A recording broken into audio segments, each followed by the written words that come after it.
사람들은 그가 빚에서 벗어나기 위해 그녀가 죽기만을 바란다고 말했어요. 하지만 침묵이 정말 사랑이 끝났다는 뜻일까요? 배우자의 침묵이 사랑이 고갈되었다는 신호라고 생각해 본 적이 있습니까?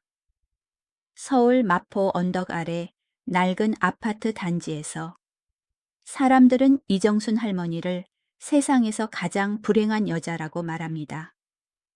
가난해서가 아니라 40년 동안이나 걸어 다니는 빙하와 함께 살았기 때문입니다. 그녀의 남편 최상훈 씨는 1년에 온전한 문장 3마디도 채 하지 않는 남자입니다. 그녀가 다리가 부러져 차가운 타일 바닥에 꼼짝없이 누워있던 날, 그는 그저 멍하니 그녀를 바라보고 서서 한마디도 하지 못했습니다. 동네 사람들은 그가 빚을 갚는 셈치고 그녀가 죽기를 바란다고 수군거렸습니다. 하지만 낡은 보온병과 지난 3개월 동안 그가 그녀에게 손도 대지 못하게 했던 베란다의 동백꽃 화단 속에는 충격적인 비밀이 숨겨져 있었습니다. 진실이 밝혀졌을 때 그것은 배신이 아니라 사람을 후회로 오열하게 만드는 심리적 충격이었습니다. 콘텐츠 경고. 오늘의 이야기는 결혼 생활의 외로움과 황홍이의 비극적인 오해에 관한 감정의 여정입니다. 이 영상에는 선정적이거나 폭력적인 내용은 없지만 사랑하는 사람 곁에서 소외감을 느끼는 분들의 마음속 가장 여린 구석을 건드릴 수 있습니다. 손수건을 준비하시고 온 마음을 다해 들어주세요.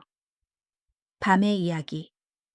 밤의 이야기에 다시 오신 것을 환영합니다.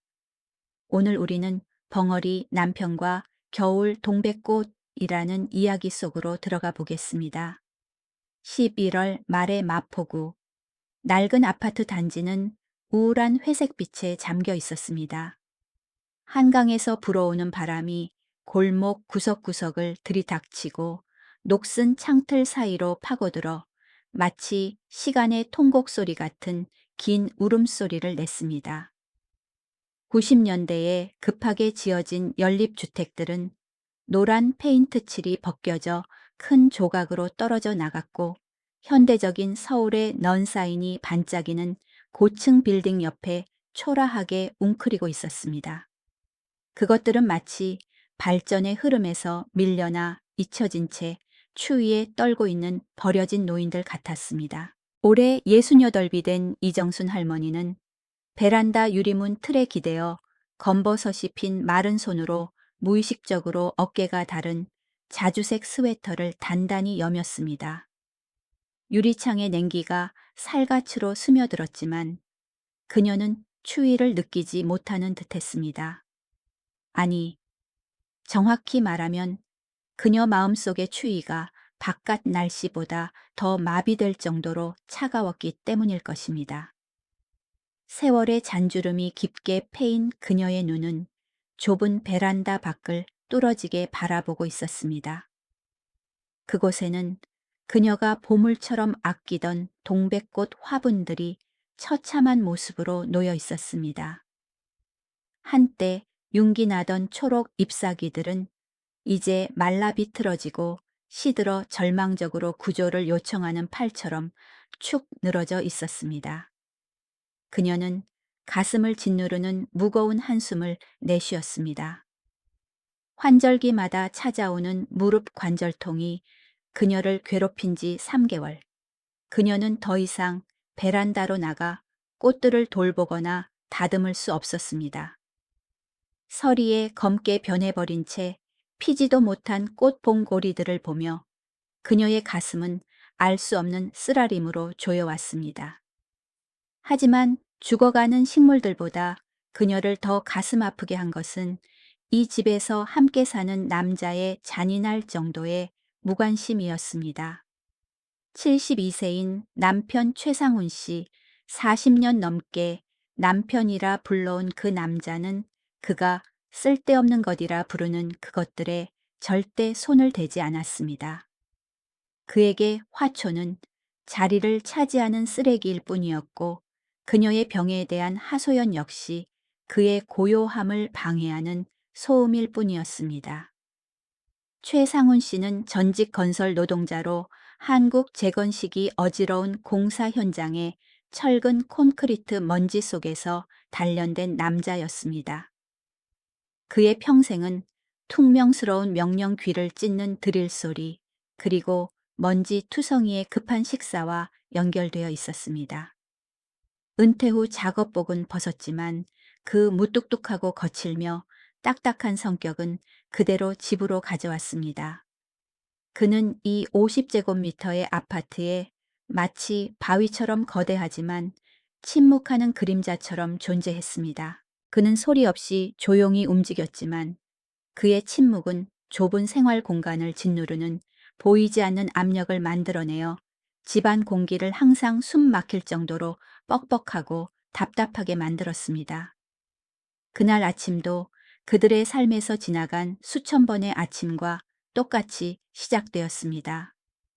겨울의 창백한 빛이 커튼 사이로 스며들어 부엌 구석의 작은 식탁을 비추었습니다. 어젯밤 데워놓은 김치찌개 냄새가 모락모락 피어올라 따뜻한 밥 냄새와 섞여 익숙하지만 연결의 온기가 결여된 가족의 향기를 만들어냈습니다. 아침 드셨어요? 이정순 할머니가 물었습니다. 그녀의 목소리는 쉬어 있었고 오늘은 그가 다르게 대답해 주기를 바라는 희미한 희망이 섞여 있었습니다. 최 씨는 식탁에 앉아 등을 구부린 채 딱딱한 정치 뉴스로 가득 찬 신문에 눈을 고정하고 있었습니다. 그는 고개를 들지도 않고 아주 작게 주의 깊게 보지 않으면 알아차릴 수 없을 정도로 고개만 까닥였습니다. 그러고는 숟가락을 들어 급하게 김치찌개를 입으로 밀어 넣었습니다. 후루룩거리며 국을 마시는 소리만이 두 사람 사이의 유일한 소리였습니다.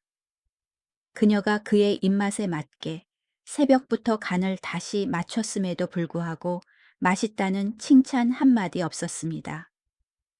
그녀가 그의 눈앞에서 눈에 띄게 절뚝거리며 걷고 있음에도 불구하고 다리는 어떠냐는 안부 인사 한마디 없었습니다. 이정순 할머니는 싱크대에 기대어 얇은 수증기 너머로 남편의 굽은 등을 바라보았습니다. 엄청난 서름이 밀려와 목구멍이 메었습니다. 40년 부부 생활 동안 산전수전 다 겪으며 배고픔과 풍요로움을 함께 했지만 그가 사랑해라거나 단순히 고마워라고 말한 횟수는 한 손으로 꼽기에도 부족할 것입니다. 그녀는 문득 어제 쓰레기장에서 만난 아래층 박씨 아줌마가 소공어리던 말이 떠올랐습니다. 정순 언니 방심하지 마요. 늙어서 무뚝뚝하고 말없는 남자는 다른 꿍꿍이가 있다니까. 남자라는 종족은 늙고 못생긴 아내가 지겨워졌거나 아니면 밖에서 다른 누군가를 챙기려고 비상금을 숨기고 있을지도 몰라요. 어쩌면 숨겨둔 자식이라도 있을지 모르지. 악에 가득한 그 말은 바늘처럼 그녀의 마음을 찔렀습니다. 그녀는 최 씨가 바람둥이가 아니라는 것을 알기에 의심을 떨쳐버리려 애썼습니다. 하지만 이 집안의 냉기는 현실이었습니다. 남편 곁에 살면서 느끼는 외로움은 현실이었습니다. 그것은 매일 그녀의 영혼을 갉아먹고 노년에 얼마 남지 않은 삶의 기쁨마저 마모시켰습니다. 그녀는 소리치고 싶었고 그릇을 깨뜨리고 싶었고 이 죽음 같은 침묵을 깨뜨리기 위해 무엇이라도 해서 그가 자신을 바라보게 하고 사람 대 사람으로 대화하게 만들고 싶었습니다. 하지만 그녀는 아무것도 하지 않았습니다. 그저 앞치마에 손을 닦으며 눈물을 삼킬 뿐이었습니다. 시장 다녀올게요. 냉장고에 무가 떨어졌어요. 그녀는 평온한 척하며 안쪽을 향해 말했습니다. 거실에서 무뚝뚝하고 감정 없는 대답이 금속이 부딪히는 소리처럼 짧고 날카롭게 들려왔습니다. 이정순 할머니가 문을 나서고 등 뒤에서 문 닫히는 소리가 건조하게 울렸습니다. 그녀는 문이 닫히자마자 최 씨가 신문을 내려놓았다는 사실을 몰랐습니다. 그는 바닥을 드러낸 국그릇을 바라보다가 문 쪽을 바라보았습니다. 탁한 그의 눈에는 아무도 모를 깊은 슬픔이 서려 있었습니다. 그는 다리가 아프지 않냐고 묻고 싶었고, 날이 추우니 나가지 말라고 말하고 싶었지만 그 단어들은 지난 수십 년간의 감정 표현에 서툰 습관과 체념의 콘크리트 벽에 막혀 목구멍에 걸려버렸습니다. 오늘 서울에는 눈이 가볍게 내렸습니다. 작은 눈송이들이 흩날리며 풍경 위로 하얀 가루를 덮었습니다. 아스팔트 바닥은 얇은 얼음층 때문에 기름을 부은 듯 번들거리고 미끄러웠습니다. 마포시장의 골목 사이로 뼈가 시리도록 차가운 바람이 불어왔습니다. 이정순 할머니는 무 몇 개와 대파가 담긴 비닐봉지를 손에 들고 인도 위를 절뚝거하며 걸었습니다. 그녀의 머릿속은 여전히 남편의 태도와 자신의 지루하고 서러운 인생에 대한 생각으로 가득 차 있었습니다. 그녀는 자신이 내일 죽으면 그가 눈물 한 방울이라도 흘릴지 아니면 짐을 덜어 안도감을 느낄지 자문해 보았습니다. 끼익, 쾅. 귀를 찌는 듯한 급브레이크 소리가 정적을 가르고 이정순 할머니를 현실로 되돌려 놓았습니다. 신호를 무시하고 질주하던 배달 오토바이가 무서운 속도로 그녀 앞을 스쳐 지나갔습니다. 그녀는 화들짝 놀라 반사적으로 뒤로 물러섰습니다. 하지만 밑창이 다른 낡은 신발은 미끄러운 빙판길을 버티지 못했습니다. 발이 미끄러졌습니다. 그녀의 몸 전체가 균형을 잃고 아주 짧은 순간 공중에 떴다가 눈과 얼음으로 뒤덮인 딱딱한 도로 위로 곤두박질 쳤습니다. 뚝 하는 건조하고 섬뜩한 소리가 왼쪽 다리에서 들려왔습니다. 뼈가 부서지는 소리가 생생하게 들렸습니다. 곧이어 끔찍한 고통이 덮쳐와 심장을 찢는 듯했고 다리에서 머리끝까지 퍼져나갔습니다. 이정순 할머니가 고통의 비명을 질렀습니다. 처절한 비명이 거리 한 구석에 울려 퍼졌습니다. 무 봉지가 터져 지저분한 도로 위로 뒹굴었습니다. 행인들이 모여들기 시작했습니다. 수군거리는 소리 서로 부르는 소리가 들렸습니다. 마음씨 좋은 누군가가 급히 휴대전화를 꺼내 삑삑우에 신고했습니다. 이정순 할머니는 영하의 날씨에도 식은땀을 비 오듯 흘리며 창백한 얼굴로 차가운 눈바닥 위에 웅크리고 있었습니다. 고통 때문에 움직일 수 없었고 숨 쉬는 것조차 힘들었습니다. 고통으로 인한 혼미함 속에서 동정 어린 표정으로 자신을 내려다보는 낯선 얼굴들 사이로 그녀는 문득 낯익은 최 씨의 모습이 달려오는 것을 보았습니다. 그는 얇은 셔츠 한 장에 슬리퍼를 신고 머리는 헝클어진 채였습니다. 아마 누군가 그에게 알렸거나 집 근처에서 소란스러운 소리를 들었을 것입니다. 그의 얼굴은 핏기 하나 없이 하얗게 질려 있었고 눈은 공포로 크게 떠져 있었습니다. 그는 아내를 보기 위해 인파를 헤치고 달려왔습니다. 그는 그곳에 서서 왼쪽 다리가 비정상적인 각도로 꺾여 퉁퉁 부어올라 보랏빛으로 변한 채 바닥에 쓰러져 있는 아내를 바라보았습니다. 영감, 영감. 이정순 할머니가 신음하며 약한 목소리로 떨리는 손을 남편 쪽으로 뻗었습니다. 이 생사의 순간에 손을 잡아주길 기댈 어깨를 내어주길 간절히 바랐습니다. 하지만 최 씨는 그녀를 안아주러 달려들지 않았습니다. 무릎을 꿇고 그녀를 일으켜 세우지도 않았습니다. 그녀의 이름을 외치지도 않았습니다. 그는 그 자리에 못 박힌 듯 서 있었습니다.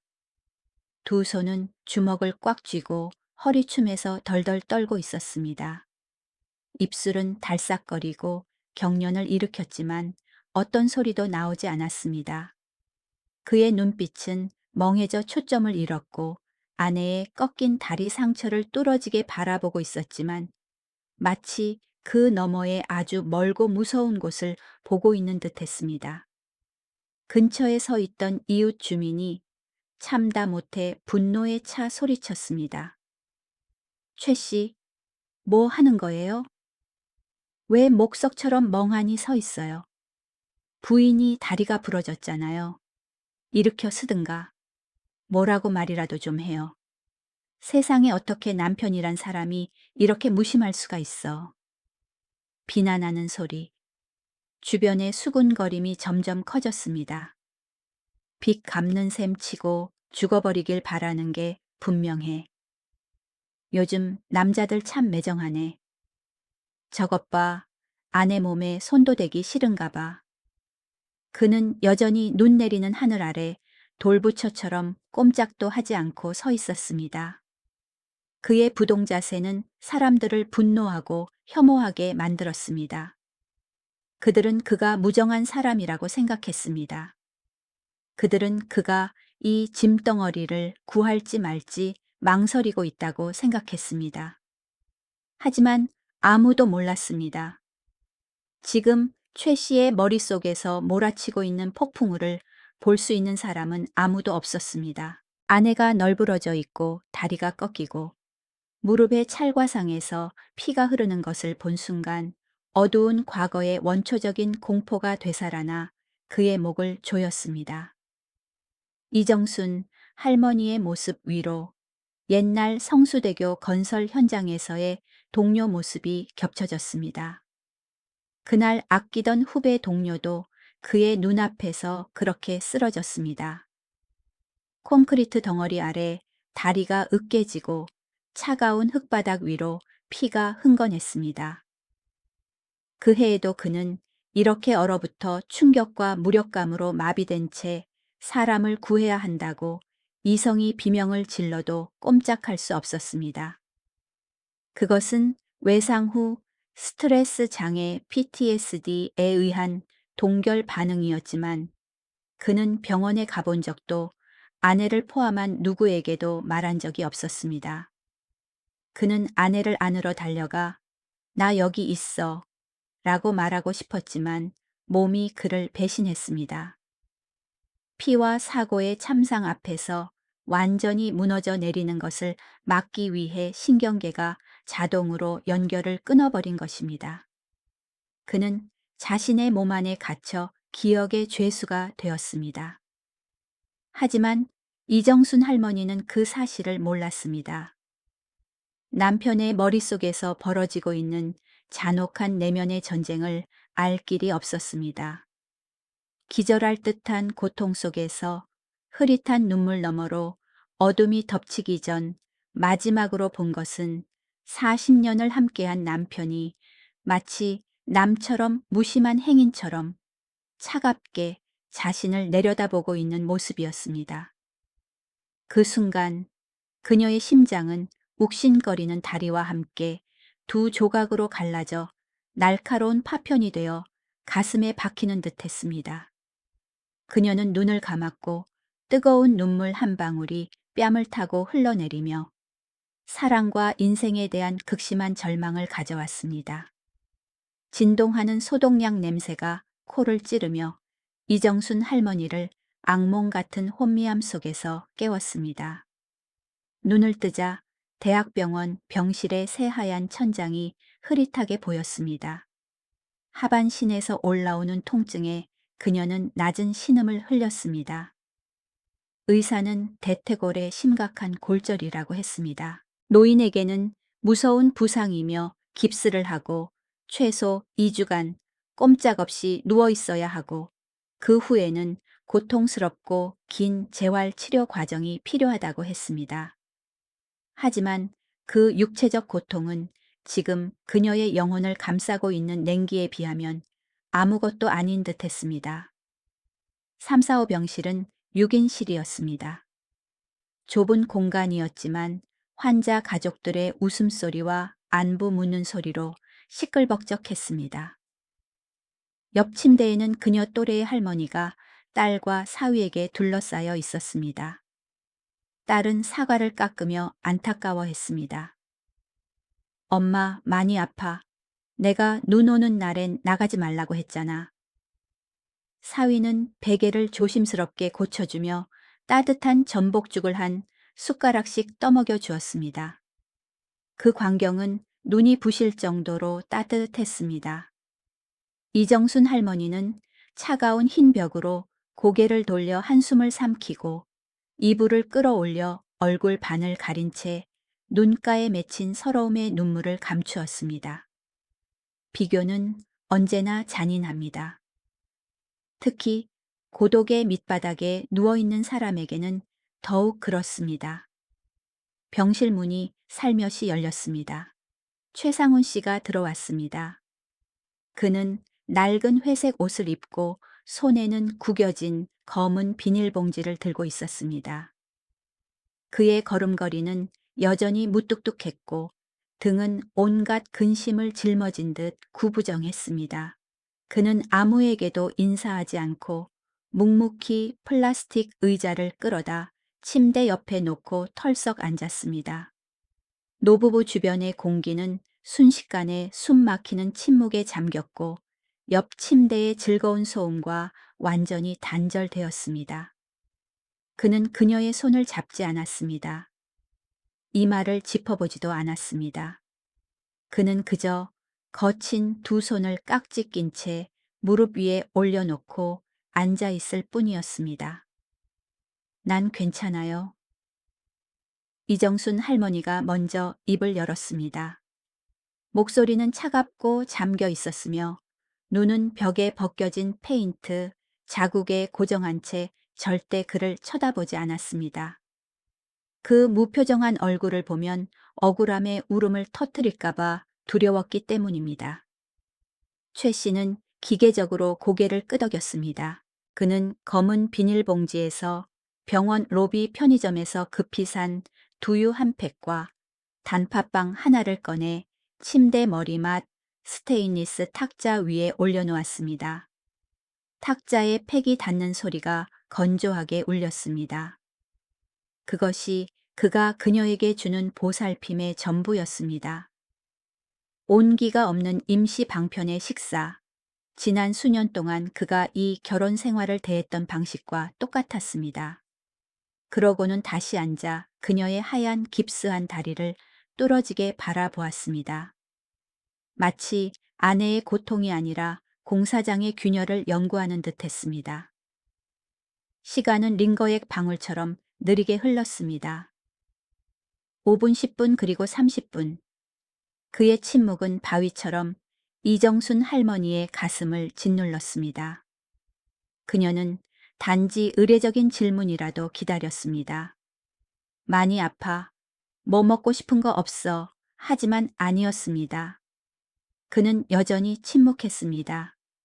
감정 표현을 나약함이나 불필요한 것으로 여기는 옛날 남자들의 침묵. 하지만 그녀에게 지금의 침묵은 자존심을 베는 칼날이었습니다. 당신 가봐요. 여기 간호사도 있잖아요. 당신 여기 앉아 있어 봤자 할 수 있는 것도 없어요. 그녀는 실망감을 억누르며 떨리는 목소리로 그를 쫓아내듯 말했습니다. 최 씨는 고개를 들어 그녀를 바라보았습니다. 눈빛에 약간의 놀라움이 스쳤지만 이내 다시 본래의 무뚝뚝한 표정으로 돌아왔습니다. 그는 반박하지도 더 있겠다고 조르지도 않았습니다. 그는 천천히 일어나 낡은 모자를 고쳐 쓰고 묵묵히 등을 돌려 문 밖으로 나갔습니다.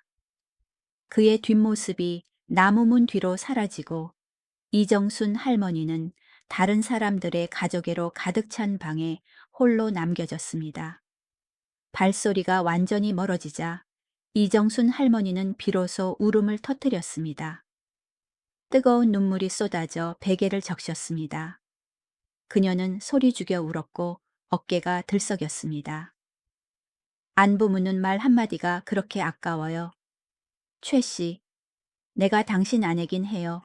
아니면 한 집에 사는 남이에요. 그녀는 고통 속에서 자문했습니다. 하지만 평생을 참고 살아온 이정순 할머니는 문 너머에서 최 씨가 돌아가고 있는 텅 빈 집에서 무슨 일이 일어나고 있는지 알 수 없었습니다. 서울 시내에는 불이 켜졌지만 마포 아파트는 어둠에 잠겨 있었습니다. 최 씨가 열쇠를 꽂자 복도에 덜컥거리는 소리가 건조하게 울렸습니다.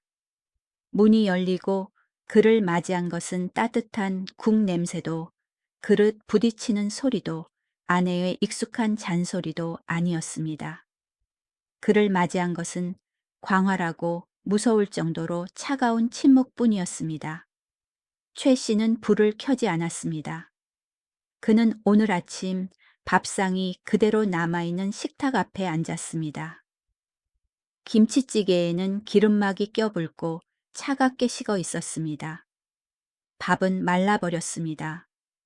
그는 씻지 않은 접시가 쌓인 싱크대를 바라보고 평생 국을 끓이기 위해 불 조절하는 법조차 몰랐던 차가운 가스레인지를 바라보았습니다. 집안의 모든 것이 아내의 손길, 아내의 숨결을 담고 있었지만 지금 그녀가 부재한 상황에서 그것들은 그의 무심함을 고발하는 증거물이 되었습니다. 그는 자신의 집에서 낯선 침입자가 된 기분이었습니다. 그날 밤 최 씨는 잠들지 못했습니다. 옆자리에 익숙한 온기가 사라진 넓은 침대에서 뒤척였습니다. 창밖의 바람소리가 통곡소리 같았습니다. 그는 일어나 유령처럼 집안을 서성였습니다. 그는 이정순 할머니가 보험 서류와 자질구레한 지출을 기록한 수첩을 보관하던 서랍장을 뒤졌습니다. 내일 병원에 가져갈 의료보험증을 찾으려던 참이었습니다. 굳은 살 박인 그의 손에 모서리가 다른 작은 파란색 인조 가죽 수첩이 잡혔습니다.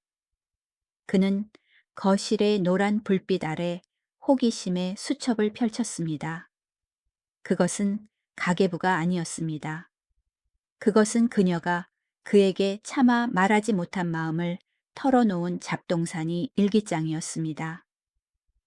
첫 페이지의 작년 날짜가 눈에 들어왔습니다.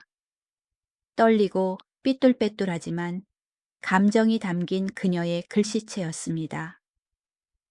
11월 15일. 오늘 계절풍이 불어오니 관절이 뼛속에 개미가 기어다니는 것처럼 쑤신다. 그 사람한테 좀 주물러 달라고. 하고 싶은데 텔레비전 볼 때 그 험악한 얼굴을 보니 그만두게 된다. 파스 바르고 혼자 주물렀다. 평생 나는 나 자신한테만 의지해야 하나 보다. 너무 슬프다. 최 씨는 다른 페이지로 넘겼습니다. 심장이 빨리 뛰기 시작했고 목구멍으로 울컥하는 감정이 올라왔습니다. 12월 20일. 베란다의 동백나무들이 곧 죽을 것 같다. 너무 아파서 물 주러 나갈 수가 없다. 말라가는 걸 보니 가슴이 아프다. 그 사람은 절대 신경도 안 쓰겠지, 꽃을 싫어하니까. 생각해보니 저 동백나무도 나랑 비슷하다. 이 집에서 시들어가는데 그 사람은 알기나 할까. 내가 살든 죽든 기쁘든 슬프든 그 사람한테는 7시 뉴스보다 중요하지 않을 거다. 그리고 이틀 전에 쓴 가장 최근 페이지, 월, 일, 날이 춥다. 갑자기 엄마가 옛날에 끓여주던 뜨끈한 소고기, 무국이 너무 먹고 싶다. 이제 다리가 아파서 뼈를 고우려고 오래 서 있을 수가 없다. 그 사람이 요리할 줄 알았으면 좋겠다. 그 사람이 뭐 먹고 싶은 거 있어? 라고 물어봐 줬으면 좋겠다. 아니지, 또 헛된 꿈을 꾸네. 이정수나 늙어서도 여전히 멍청하구나. 수첩이 최 씨의 손에서 떨어져 바닥에 툭 하고 떨어졌지만 그의 마음속에는 큰 울림을 남겼습니다. 아내의 글 한 줄 한 줄이 바늘처럼, 아니 거대한 망치처럼 72세 노인의 자존심과 메마른 심장을 강타했습니다. 그는 바닥에 주저앉아 머리를 감싸 쥐었습니다. 그 체념과 침묵 뒤에 아내가 이토록 큰 서름과 고독을 느끼고 있었다니요. 그는 나쁜 사람은 아니었습니다. 아내를 때리거나 바람을 피운 적도 없었습니다. 하지만 그는 남자는 집을 짓고 여자는 가정을 꾸린다는 그 세대 남자들의 뼛속 깊이 박힌 유해한 가부장적 사고방식의 피해자이자 가해자였습니다. 그는 월급을 가져다 주는 것만으로 책임은 다했다고 생각했습니다. 침묵이 평화라고 생각했습니다. 하지만 이제야 그는 자신의 침묵이 무딘 칼이 되어 매일 아내의 가슴을 조금씩 베어내고 저 밖의 동백나무처럼 그녀를 시들게 만들었다는 것을 깨달았습니다. 뒤늦었지만 강렬한 후회가 그에게서 터져 나왔습니다. 그는 일어나 비틀거리며 베란다로 나갔습니다. 밤바람이 살을 애는 듯 차갑게 불어왔습니다. 가로등 불빛이 희미하게 비치는 동백나무 화단은 처참해 보였습니다. 잎은 말라 비틀어졌고 화분 흙은 돌처럼 딱딱했습니다. 그는 흙을 만지며 생명력 없는 건조함을 느꼈습니다. 나랑 비슷하다. 아내의 글귀가 귓가에 맴돌았습니다. 그는 안으로 들어와 곧장 부엌으로 갔습니다. 부엌 불을 켰습니다. 차가운 백색 조명이 지난 40년 동안 주인으로서 발을 들여놓은 적이 거의 없는 공간을 비췄습니다. 난생 처음 초의 상훈 씨는 망치나 흙손을 잡기 위해서가 아니라 식칼을 잡기 위해 셔츠 소매를 걷어붙였습니다. 그는 작년 생일에 아들이 선물해준 뉴스 보고 트로트 듣는 데만 쓰던 큰 화면의 스마트폰을 꺼냈습니다. 투박하고 떨리는 손가락으로 서툴게 유튜브 검색창에 쳤습니다. 맛있는 소고기 무국 끓이는 법, 죽어가는 동백나무 살리는 법. 영상 하나가 떴습니다. 젊은 요리사가 상냥한 목소리로 무 고르는 법, 소고기 써는 법, 간 맞추는 법을 알려주었습니다. 최 씨는 추운 날씨에도 이마에 땀방울을 흘리며 집중해서 보았습니다. 그는 냉장고를 열어 아내가 오늘 샀던 무 봉지를 꺼냈습니다. 그녀가 넘어질 때 길바닥에 흩어졌던 누군가 친절하게 주워 담아준 그 무 봉지였습니다. 그는 식칼을 잡았습니다. 평생 벽돌을 나르느라 굳은 살 박히고 투박해진 손은 흰 무 앞에서 이상할 정도로 서툴렀습니다. 그는 껍질을 벗겼습니다. 동작은 딱딱하고 어색했습니다. 서걱, 칼날이 미끄러운 무 표면을 지나 그의 엄지손가락을 길게 베었습니다. 붉은 선혈이 흘러나와 나무 도마 위로 떨어졌습니다. 최 씨는 비명 한 번 지르지 않았습니다. 그는 그저 입술을 깨물고 손에서 흘러나와 무의 물기와 섞이는 피를 바라보았습니다. 손가락에 쓰라린 통증이 오히려 그를 정신 들게 하는 것 같았습니다. 그것은 그가 살아있으며 남은 것들을 구하기 위해 보상하기 위해 무언가 해야 한다는 것을 상기시켜 주었습니다. 그는 화려한 말을 할 줄 몰랐습니다. 미안해, 나 사랑해 라고 말할 줄 몰랐습니다. 그의 침묵하는 입은 건조함에 익숙해져 있었습니다. 그렇다면 그는 행동으로 보여줄 것입니다. 그는 이 국을 끓일 것입니다.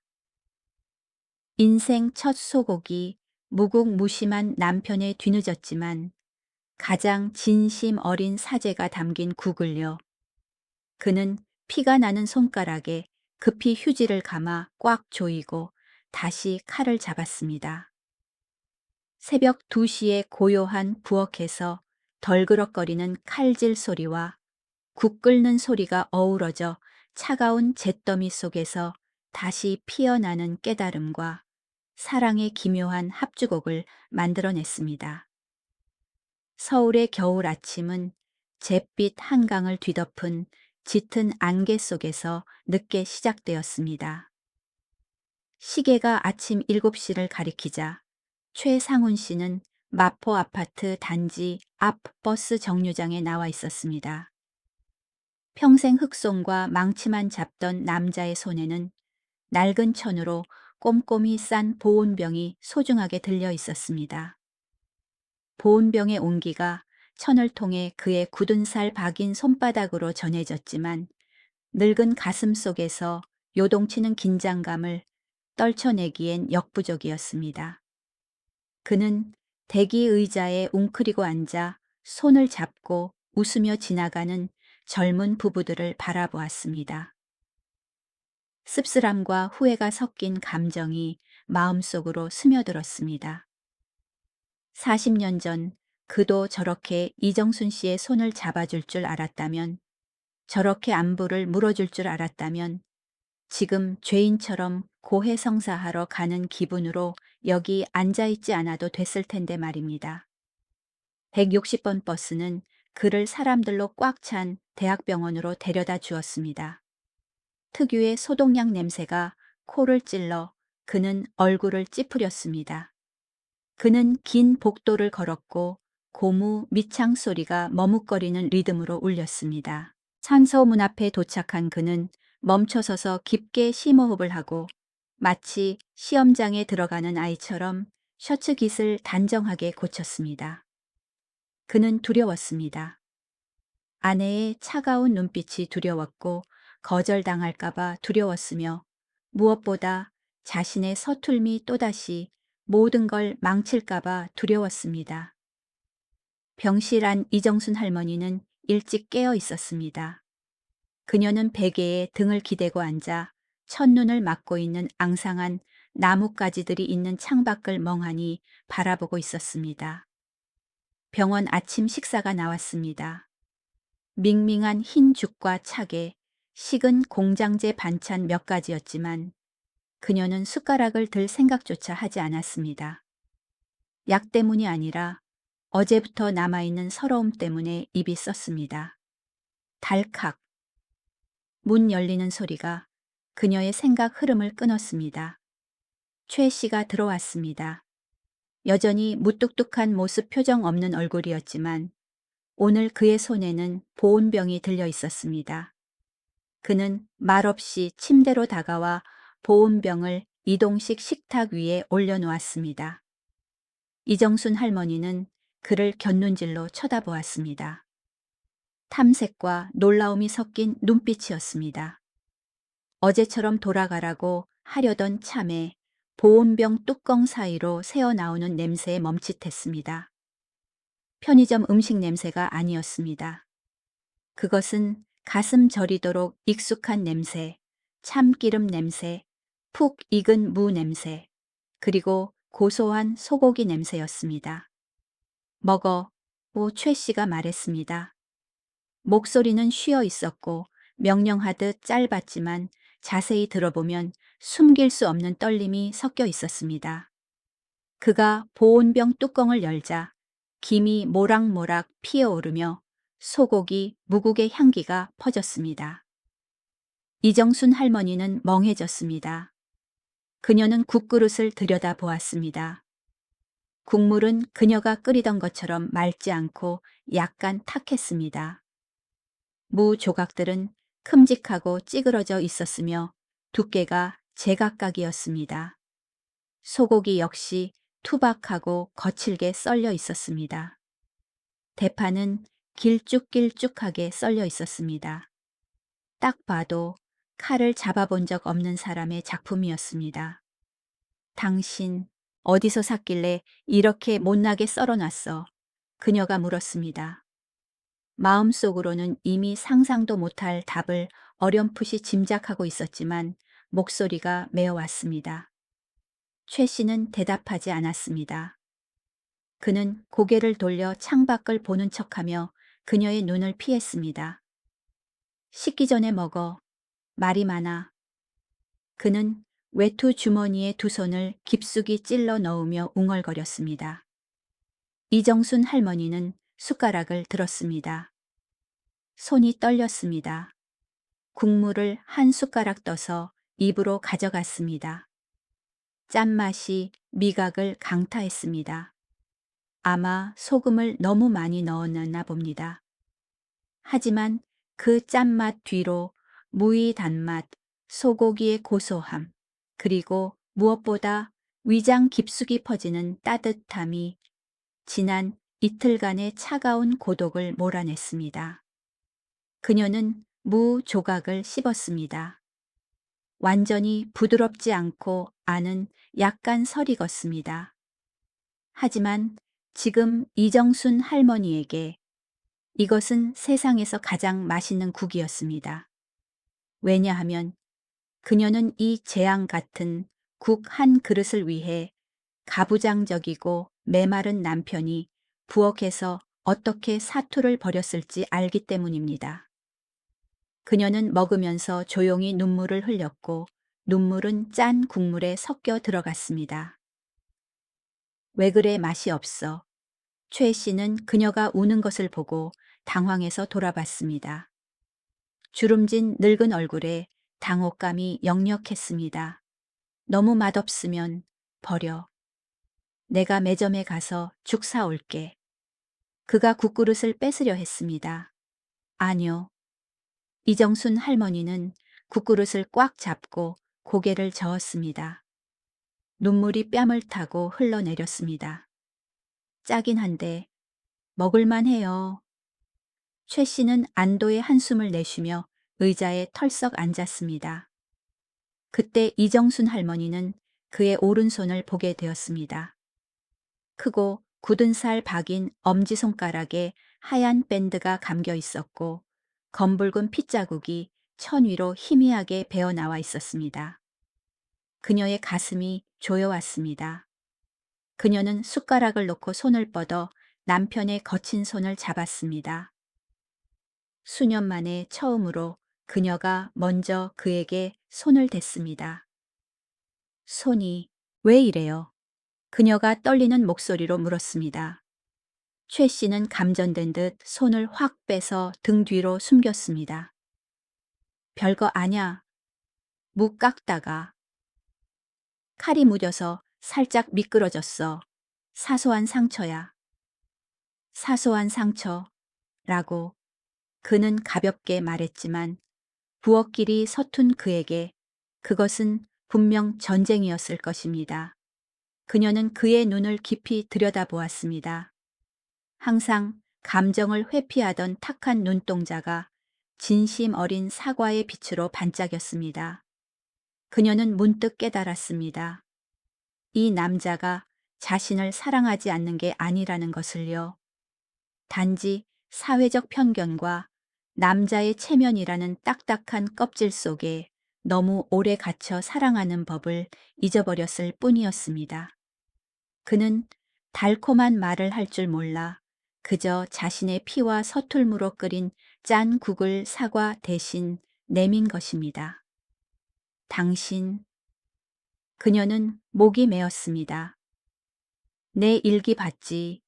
최 씨는 한참 동안 말이 없었습니다. 병실은 갑자기 정막에 휩싸였고 히터 돌아가는 소리만 웅궁거렸습니다. 베란다의 동백나무들, 곡채 씨가 갑자기 입을 열었습니다. 목소리가 한층 낮아졌고 그녀의 질문을 회피했습니다. 오늘 아침에 물 줬어.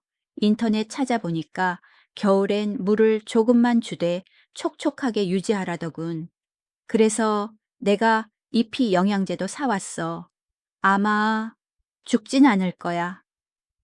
그는 잠시 멈췄다가 목구멍 속에서 웅얼거리듯 덧붙였지만 그녀에게는 똑똑히 들렸습니다. 당신처럼 말이야. 당신도 그렇게 시들어 죽으면 안 돼. 빨리 나아야지. 집에 가서 밥도 하고. 내가 한 건 맛없어서 한 끼는 먹어도 계속 먹으면 고혈압으로 죽을 걸. 그의 서툴고 무뚝뚝한 농담에 이정순 할머니는 눈물 속에서 웃음을 터뜨렸습니다. 그녀는 그 투박한 말 속에 담긴 의미를 이해했습니다.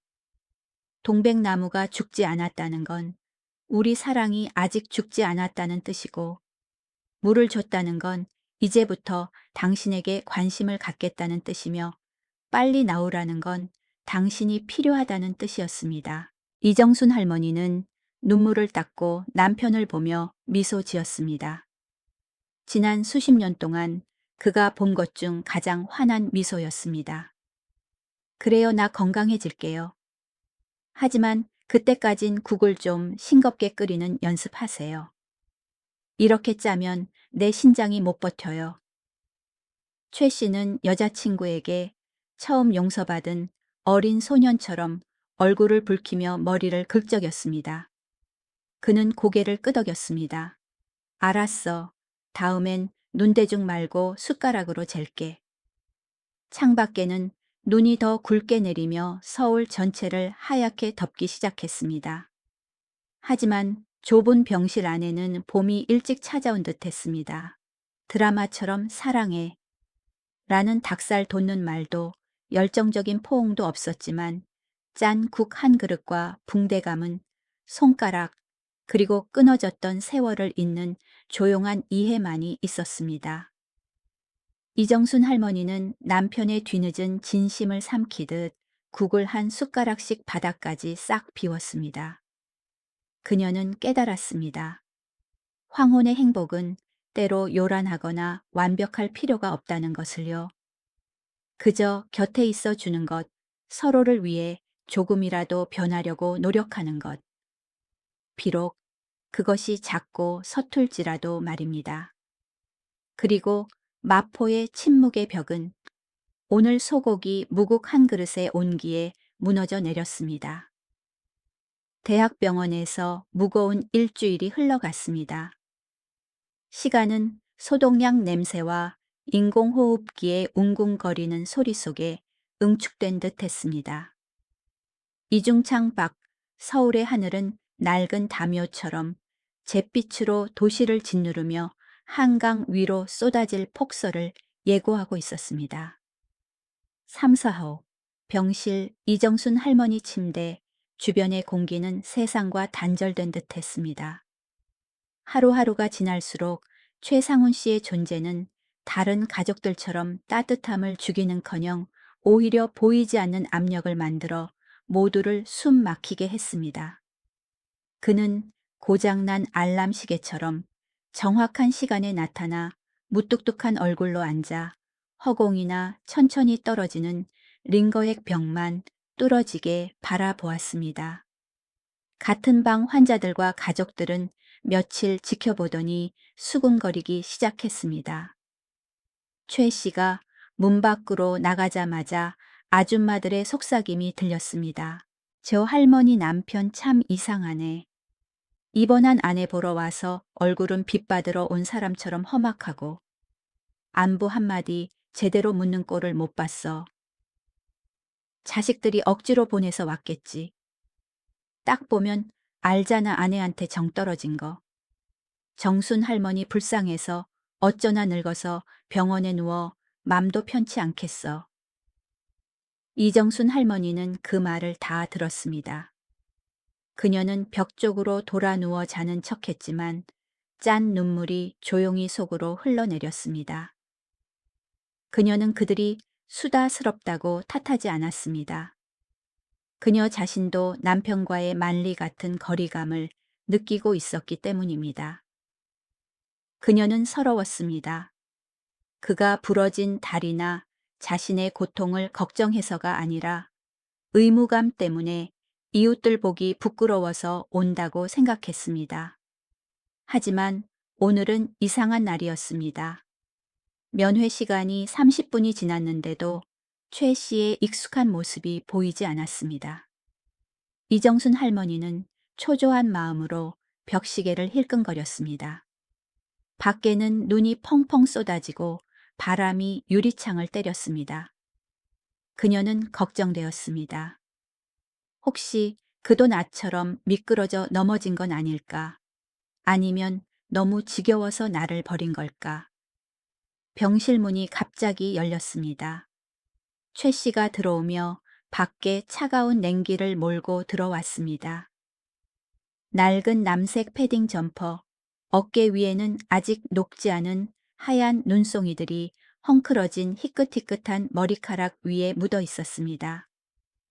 추위로 얼굴은 붉게 상기되었고 가쁜 숨을 몰아쉬며 하얀 입김을 내뿜었습니다. 오늘 그는 빈손이 아니었습니다. 왼손에는 낡은 은색 보온병을 들고 있었습니다. 그리고 오른손에는 신문지로 여러 겹 꼼꼼히 싸서 깨지기 쉬운 보물을 보호하듯 품에 안은 꽤 큰 물건을 들고 있었습니다. 그는 아무에게도 인사하지 않고 곧장 그녀의 침대로 와 의자에 앉았습니다. 힘들게 내쉬는 숨소리가 정적을 깼습니다. 그는 털장갑을 벗어 추위에 붉게 얼고 떨리는 두 손을 드러냈습니다. 그는 조용히 보온병 뚜껑을 열었습니다. 좁은 공간에 향기가 퍼졌습니다. 식당 음식이나 옆 침대에서 먹는 비싼 전복죽 같은 진하고 세련된 향기가 아니었습니다. 그것은 매우 독특하고 소박하며 투박하지만 모든 감각을 깨우는 맛이었습니다.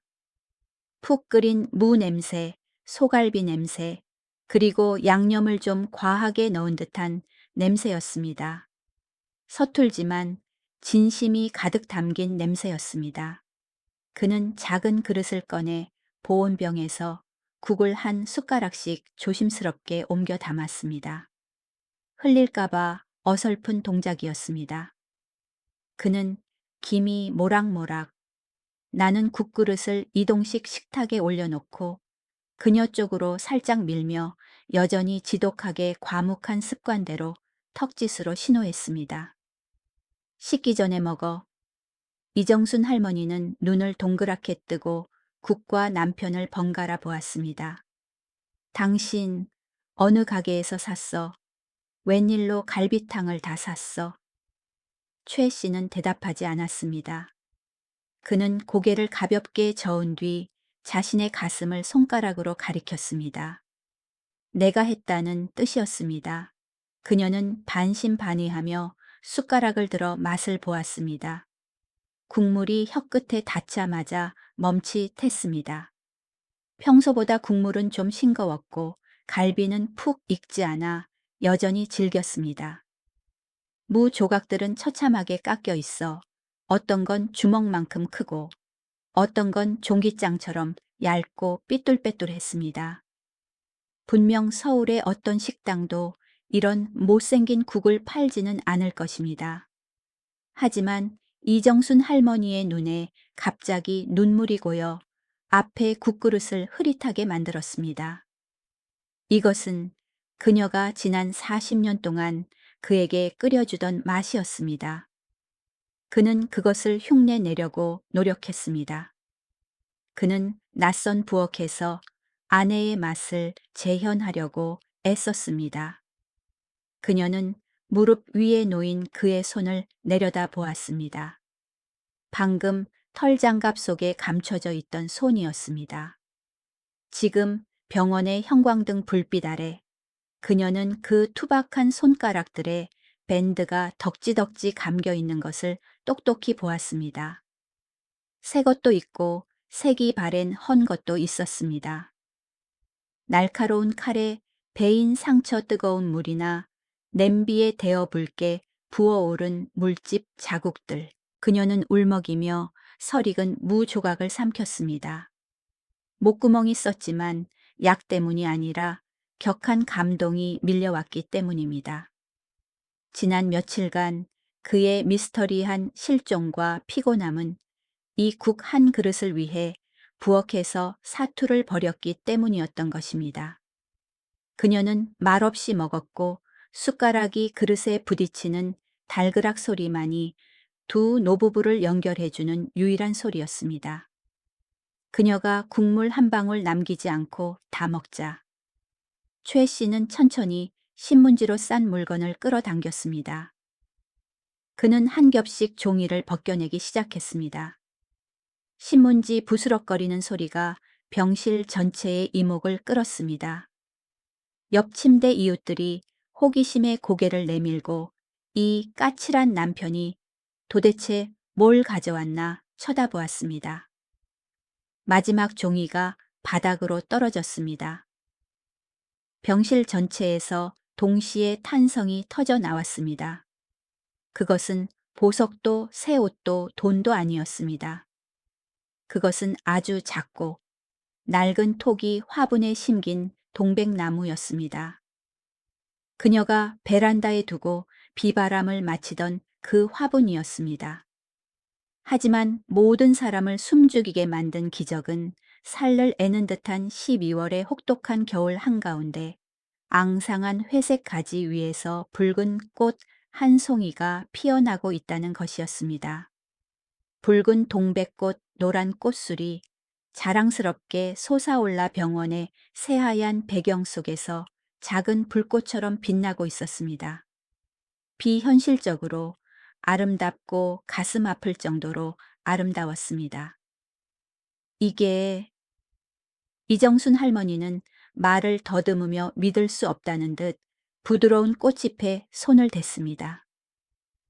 우리 집 베란다에 있던 그 꽃이야. 어떻게 핀 거야?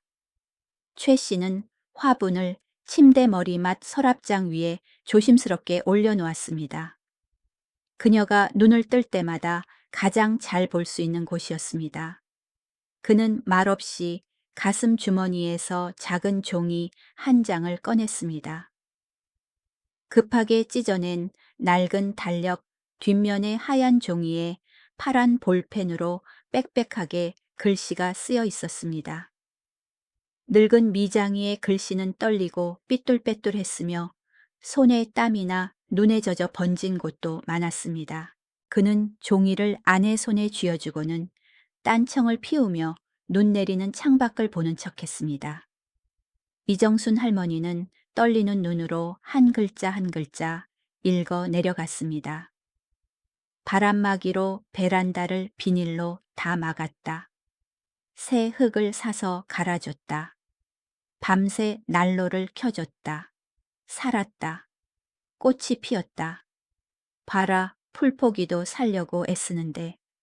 당신도 얘랑 똑같이 해야지. 빨리 나와서 집에 와서 이거 봐라. 나는 돌볼 줄 몰라. 당신 안 오면 얘 죽는다. 종이가 이불 위로 떨어졌습니다. 이정순 할머니는 얼굴을 감싸 쥐고 오열했습니다. 오랫동안 쌓였던 감정이 봇물 터지듯 터져 나왔습니다. 알고 보니 지난 일주일 동안 그는 부엌에서 칼과 도마하고만 싸운 게 아니었습니다. 그는 공사장에서 얻어온 비닐과 낡은 천막으로 바람이 세차게 부는 베란다를 막았습니다. 밤을 새워 온도를 조절하고 식물에 난로를 켜주고 비료를 주고 인터넷에서 베껴 적은 수첩 내용대로 물을 주었습니다. 그는 겨울 한복판에 기적을 강요하듯 꽃을 피워냈습니다. 마치 아내도 회복해서 다시 꽃 피울 것이라는 약속이자 영적인 기도처럼 말입니다. 그때 당직 간호사 김양이 링거병을 교체하러 들어왔습니다. 활짝 핀 꽃과 깨끗이 비운 국그릇을 보고 그녀는 이정순 할머니를 보며 눈을 반짝이며 상냥하게 웃었습니다. 할머니는 세상에서 제일 행복하신 분이에요.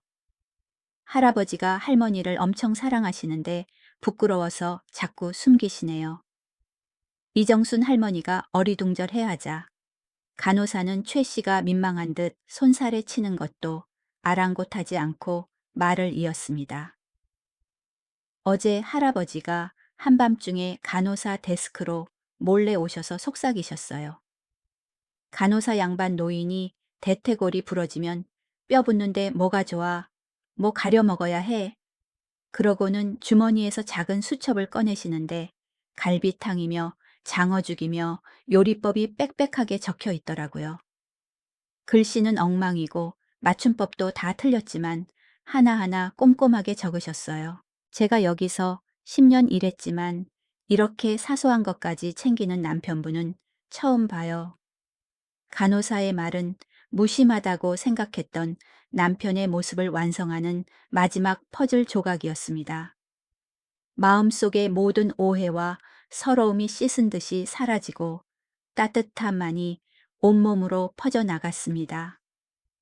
이정순 할머니는 남편을 돌아보았습니다. 최상훈 씨는 여전히 낡은 점퍼를 입고 등을 구부린 채 앉아 있었습니다. 그는 고개를 푹 숙이고 거친 두 손을 서로 비비며 마치 좋은 일을 하다 들킨 아이처럼 부끄러워했습니다. 그의 귀는 추위 때문인지 부끄러움 때문인지 빨갛게 달아올라 있었습니다. 40년 결혼 생활 만에 처음으로 그녀는 천년된 빙하가 실제로 녹아내리는 것을 보았습니다.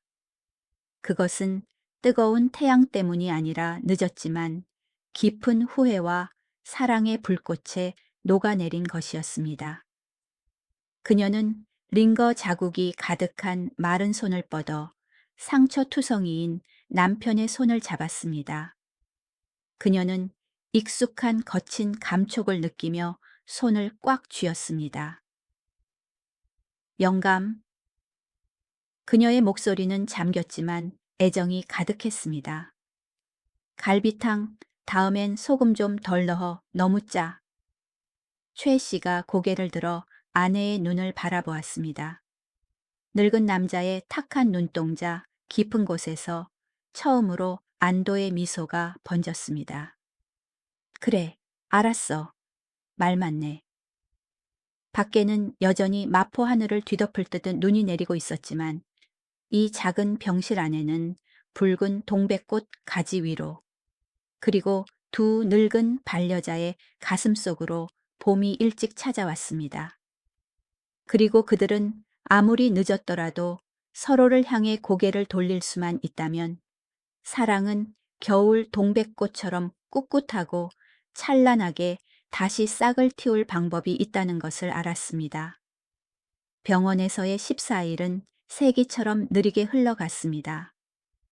이정순 할머니가 퇴원 수속을 밟는 날 며칠간 계속되던 눈보라가 그치고 서울 하늘이 갑자기 맑게 개었습니다.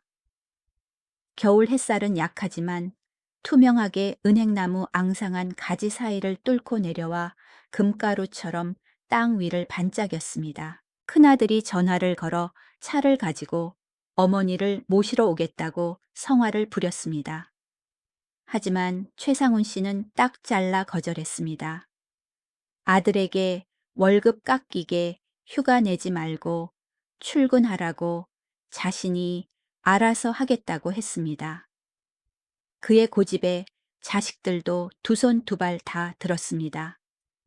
하지만 최 씨의 마음 깊은 곳에는 그만의 이유가 있었습니다.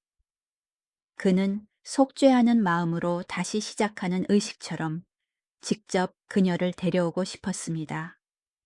최 씨는 퇴원 수속을 마치고 아내의 옷을 하나하나 꼼꼼하게 가방에 챙겨 넣었습니다. 그리고 그녀를 휠체어에 태워 병원 문을 나서 수도의 분주한 인파 속으로 들어갔습니다. 버스 정류장에서 마포구 낡은 아파트까지 거리는 멀지 않았지만 큰 난관이 하나 있었습니다. 바로 서울 지형 특유의 길고 가파른 언덕길이었습니다. 평소에 맨몸으로 걸어도 무릎이 시큰거리는 이 언덕을 오늘은 사람과 짐까지 싣고 올라가야 했습니다. 한강에서 불어오는 바람이 얼굴을 차갑게 때렸습니다. 세월과 시멘트를 나르던 세월로 등이 굽은 72세의 최상훈 씨는 가슴을 휠체어 손잡이에 대고 힘을 주었습니다. 앙상한 팔에 핏줄이 터질 듯 솟아올랐습니다. 덜컹, 덜컹. 휠체어 바퀴가 자갈 섞인 아스팔트 바닥을 짓누르는 소리가 힘겹게 들렸습니다. 이정순 할머니는 휠체어에 앉아 바로 뒤에서 들려오는 남편의 거칠고 무거운 숨소리를 생생하게 느꼈습니다. 신발 밑창이 살짝 미끄러졌다가 다시 바닥을 박차고 힘을 쓰는 소리가 들렸습니다. 그녀가 뒤를 돌아보자 영하의 날씨에도 그의 얼굴은 붉게 달아올랐고 이마에는 땀방울이 맺혀 있었습니다. 영감, 좀 쉬었다 가요. 남은 거리는 택시 불러도 되잖아요. 그녀는 안타까운 마음에 목소리가 떨렸습니다. 최 씨는 고개를 세차게 저으며 입술을 꽉 깨물었습니다. 입을 열면 숨이 찰까봐 말도 하지 않았습니다. 그는 노년의 마지막 힘을 다리에 쏟아부으며 한 걸음 한 걸음 휠체어를 밀고 올라갔습니다. 다 왔어. 그가 숨을 헐떡이며 끊어질 듯 말했습니다. 하얀 입김이 뿜어져 나왔습니다. 그것은 오늘 그가 한 말 중 가장 긴 말이었습니다. 그에게 이 언덕을 밀고 올라가는 것은 단순히 아내를 집에 데려다 주는 것이 아니었습니다. 그것은 그가 방치했던 결혼 생활을 다시 짊어지는 방식이었습니다. 그것은 그녀에게 이렇게 말하는 방식이었습니다. 인생길이 아무리 가팔라도 내가 당신 뒤에 있을게. 마침내 익숙한 오봄 2호문이 눈앞에 나타났습니다. 최 씨가 열쇠를 꽂고 문을 열었습니다. 은은한 오렌지, 레몬그라스 향이 감도는 따뜻한 공기가 두 사람을 맞이했습니다. 이정순 할머니는 멍하니 서 있었습니다. 눈을 비비며 남의 집에 잘못 온 게 아닌가 싶었습니다. 집은 독신 남자가 2주간 혼자 살았다고 상상했던 전쟁터처럼 어지럽거나 차갑지 않았습니다. 마루는 윤이 나게 닦여 먼지 하나 없었습니다. 그가 아무렇게나 던져두던 낡은 신문 뭉치들도 가지런히 정리되어 있었습니다. 하지만 그녀를 가장 놀라게 한 것은 거실 끝이었습니다. 바람만 들이치고 황량했던 베란다가 기적적으로 작은 정원으로 변해 있었습니다. 병원에 가져왔던 붉은 동백나무뿐만 아니라 양념 채소 화분, 고추, 파, 서리에 말라 죽었다고 생각했던 모든 식물이 검고 기름진 새 흙으로 갈아져 있었고 시든 잎들은 깔끔하게 다듬어져 있었습니다. 그는 비닐로 틈새를 막아 바람을 차단하고 따뜻한 노란 난로 조명까지 설치했습니다. 그리고 가장 특별한 것은 전망이 제일 좋고 햇빛이 잘 드는 유리문, 바로 옆에 푹신한 베이지색 면 방석이 깔린 등받이 등나무 의자가 놓여 있었다는 것입니다. 의자 옆 작은 테이블에는 그녀가 즐겨 듣던 낡은 라디오가 놓여 있었습니다. 그것은 그가 그녀를 위해 비밀리에 준비한 왕좌였습니다. 최 씨는 문을 닫고 신발을 벗은 뒤 휠체어 옆으로 갔습니다. 그는 몸을 숙여 그녀를 안을 준비를 했습니다. 자, 꽉 잡. 그가 그녀를 안아 올렸습니다. 이렇게 가까이 서로 닿은 게 얼마 만일까요? 그녀의 몸은 가벼웠고 앙상한 몸에 그의 가슴이 아려왔습니다. 남편의 마르지만 단단한 가슴에 기댄 그녀는 땀 냄새와 비누 냄새가 섞인 향기를 맡으며 심장이 처녀떼처럼 쿵쾅거렸습니다. 신체적 접촉에 둘 다 쑥스럽고 어색했지만 누구도 놓고 싶지 않았습니다. 그는 그녀를 푹신한 소파에 앉히고 깁스한 다리를 베개 위에 올려주었습니다. 그러고는 말없이 부엌으로 가서 따뜻한 물 한 잔을 따라 그녀 손에 쥐어주고 맞은편 의자에 앉았습니다. 공간은 정적에 잠겼습니다. 하지만 이번에는 무관심의 죽음 같은 침묵이 아니라 곧 터져나올 감정의 파도를 기다리는 고요함이었습니다. 이정순 할머니는 따뜻한 물 잔을 쥐고 온기를 느꼈습니다. 그녀는 남편의 깊게 패인 눈을 바라보며 지난 2주간 그녀를 괴롭혔던 질문을 할 용기를 냈습니다. 최 씨, 나 넘어졌을 때 왜 멍하니 서 있었어요? 왜 그렇게 오랫동안 침묵했어요? 당신 나를 아내로 생각하긴 해요. 최 씨는 고개를 숙였습니다. 그의 거친 두 손은 깍지를 낀 채 손마디가 하얗게 질릴 정도로 꽉 쥐고 있었습니다. 그는 변명거리를 찾듯 바닥만 뚫어지게 쳐다보았습니다. 한참 후 벽식의 초침 소리가 무겁게 울릴 때쯤 그가 입을 열었습니다. 그의 목소리는 절벽 밑바닥에서 자갈이 구르는 소리처럼 걸걸하고 탁했습니다. 내 성격 알잖아. 말 주변도 없고 입만 열면 듣기 싫은 소리 해서 당신 더 슬프게 할까봐. 근데 그는 멈칫하며 마른 침을 삼켰습니다. 목울대가 힘들게 움직였습니다. 그날 당신이 길바닥에 쓰러져서 다리가 꺾이고 피 흘리는 걸 봤을 때 구하기 싫어서 그런 게 아니야. 내가 무서워서 그랬어. 손발이 굳어버리더군. 그때 당신 모습이 민호를 생각나게 했어. 이정순 할머니는 굳어버렸습니다. 민호. 30년 넘게 과거 속에 묻어두었던 이름이었습니다. 공사장 인부 시절 그의 가장 친한 친구였고 옛날 비계 붕괴 사고로 그의 눈앞에서 죽은 사람이었습니다. 최 씨가 고개를 들어 아내를 바라보았습니다.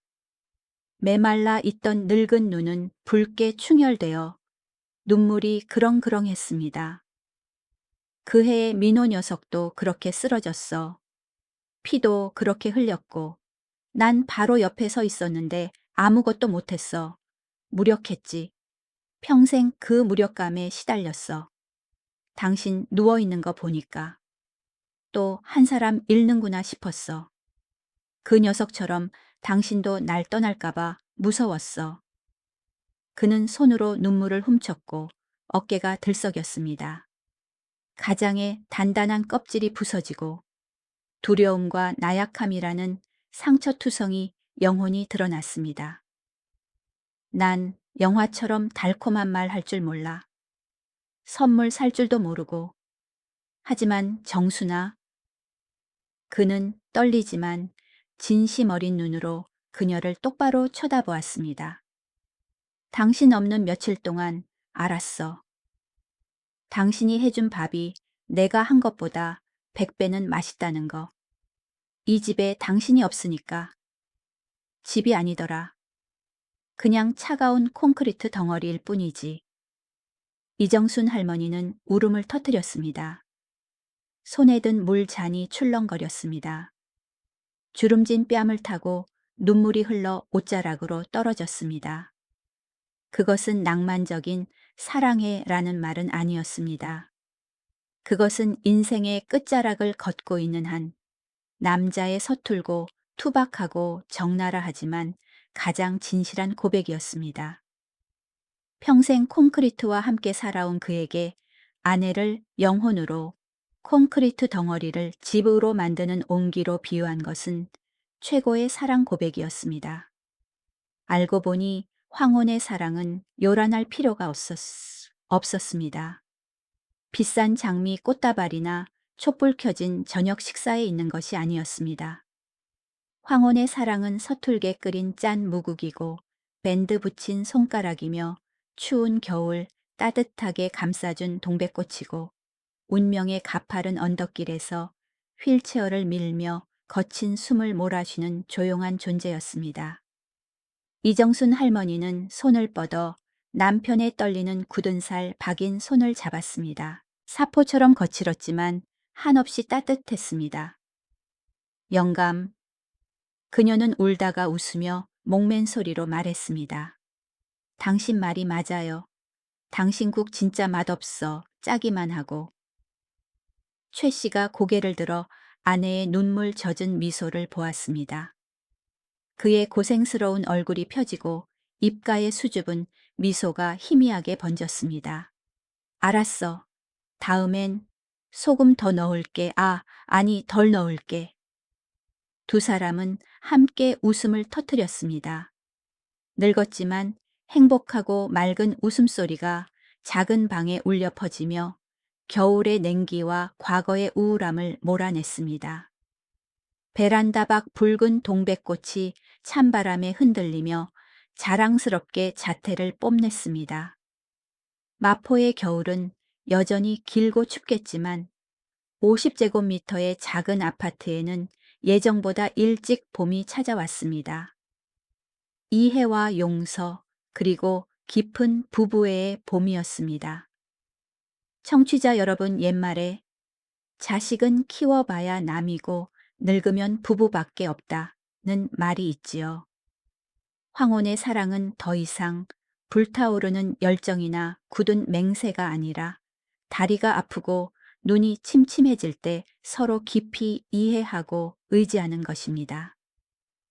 우리 이야기 속 최애 씨는 사랑한다는 말을 할 줄 몰랐고 그의 침묵은 아내의 가슴을 베는 칼이었습니다. 하지만 그의 서툰 행동 붕대감은 손가락 그리고 뒤늦은 후회야말로 가장 강력한 사랑의 언어였습니다. 살다 보면 우리는 배우자나 부모님이 무심하고 건조하다고 원망하곤 하지만 그들의 손에 박힌 굳은 살 가정을 지키기 위해 남몰래 흘린 땀방울은 보지 못할 때가 많습니다. 사람마다 사랑하는 방식은 다릅니다. 말로 하는 사람이 있고 행동으로 하는 사람이 있으며 고뇌에 찬 침묵으로 말하는 사람도 있습니다. 만약 부모님이 혹은 여러분 자신이 그 침묵 속에 갇혀 있다면 한 번쯤 옆 사람의 어깨 너머를 깊이 들여다보세요. 무관심으로 허물 수 없는 벽을 쌓지 마세요. 사고가 터지고 한 사람이 쓰러진 뒤에야 남은 사람의 소중함을 깨닫지 마세요. 서로 아껴주고 가능할 때 고맙다, 미안하다 말하는 법을 배우세요. 인생은 너무나 짧고 혼자라면 겨울은 언제나 춥기 때문입니다.